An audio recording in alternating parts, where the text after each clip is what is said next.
Okay, so XILONEN is finally out and she's meta changing. So in this video I'll do an analysis on her pool value. So to start off, I'll tell you what I believe her pool value is. Well, I think that she's in the top 3 for characters with the highest pool value. So now I'll give my explanation as to why I think that, by analyzing her strengths, as in how well she buffs the team, her synergy with other characters, and finally how replaceable she is. So to start off, let's talk about her strength. Well, she's a buffer, debuffer, and healer, and she does all of that really well. Even though her healing is only for the active character, it's still very valuable, and the healing amount itself is nice too.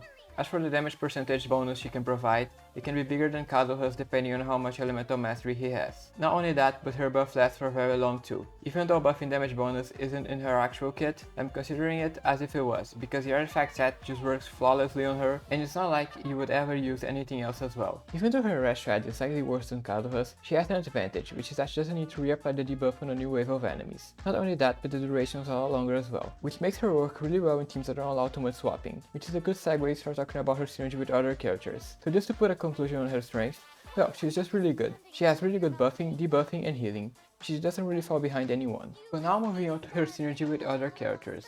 As you might already imagine, her synergy with other characters is similar to Kazuha's. Both are amazing supports for Pyro, Hydro, Cryo, and Electro characters. However, I would say XILONEN has even more synergies than Kazuha because she can even buff Geo. Even though it's only really that relevant for Navia, I would still consider it important since Navia is a really relevant character. And as mentioned earlier, she has nice synergy in teams that don't allow too much swapping around because you'll be fine if a new wave of opponents spawn since you don't need to reapply the buffs. The one team that is unfortunate that she doesn't work on is Mono Geo, but that's about it. I don't think there's too much to talk about here since she works with basically everyone. So now onto the longer part of the video, which is how hard it is to replace her. Well, I'll start off by saying that there are quite a lot of other options to use besides XILONEN. One of them, as you can probably already guess, is Kazuha. Their kits are very similar, with the only real difference being that Kazuha groups up enemies and XILONEN heals. But even though that is the case, I don't really see Kazuha as being much of a competition for XILONEN, since using them together is also really good. You can just stack their buffs.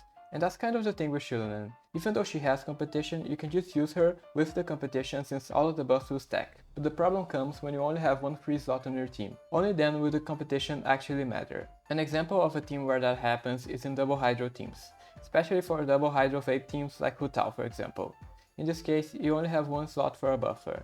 And in situations like these where you only have to choose one of them, it usually doesn't matter too much. You can just use Kazuha if you need grouping or XILONEN if you want some heals. However, for the team that I use this as an example, Hu Tao Double Hydro, XILONEN is preferred over Kazuha because she can also reduce the pyro resistances. Something that Kazuha cannot do in that team, unless you do some weird rotation, but you really shouldn't do that. So to generalize all that, she is favored in teams that you can swirl the two elements. And as for teams that you can double swirl, she would just be a lot more comfortable in them. I would say that the team that she can get replaced the worst is in Mualani teams, because currently in Mualani teams it's sometimes hard to have a healer or shielder while maintaining nice buffs. But with XILONEN being a good healer and a good buffer, then that isn't really a problem anymore. Also, XILONEN's synergy with Mualani is really good, since you don't need to swap back to her to reapply buffs for a new wave of enemies. On top of that, her buffs last long enough for Mualani's DPS window, unlike the buffs of a character like Kazuha.